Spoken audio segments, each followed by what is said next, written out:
सगळ्यात सिनियर आहे. कसं शक्य झालं? कसं पॉसिबल आहे? लोक म्हणता पैशावर निवडतो. काय रे बाबूजीला 2 वेळा पडून टाकलं.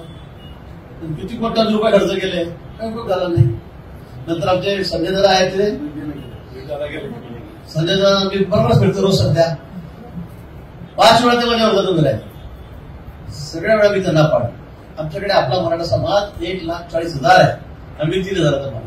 कोण म्हणतं समाजावर जातीवर धर्मावर निवडून देतात, असं काही नाहीये. लोक कामावर निवडून देतात. तुम्ही लोकांची कशी वागताय, तुम्ही काय कामं करताय, यावर लोक तुमची ओळख करतात. आणि म्हणून मला असं वाटतं की तुम्हाला निवडून यायचं असेल, राजकारणात राहायचं असेल तर त्याबरोबर समाजकार्य करावं लागेल, लोकांची सेवाही करावी लागेल. तुम्ही हे करा, लोक तुम्हाला कधी विसरू शकत नाही. या निवडणुकीमध्ये 3 महिने मी गावात पाय ठेवला का? मी आलोच नाही. मी प्रचाराला पण येत नाही कधी. मी मागच्या निवडणुकीमध्ये 3 महिने मी गेलो, सगळ्या महाराष्ट्रभर फिरलो.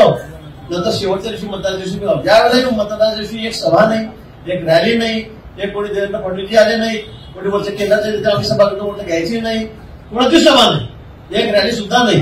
200 गावात मी एका गावात सुद्धा गेलो की मला मतदान द्या म्हणून. कार्यकर्ते तुम्हीच लढायचं, तुम्ही निवडून आणायचं, मी येणार नाही. मला आता महाराष्ट्र सरकार आणायचं आणि मी बाहेरच राहिलो.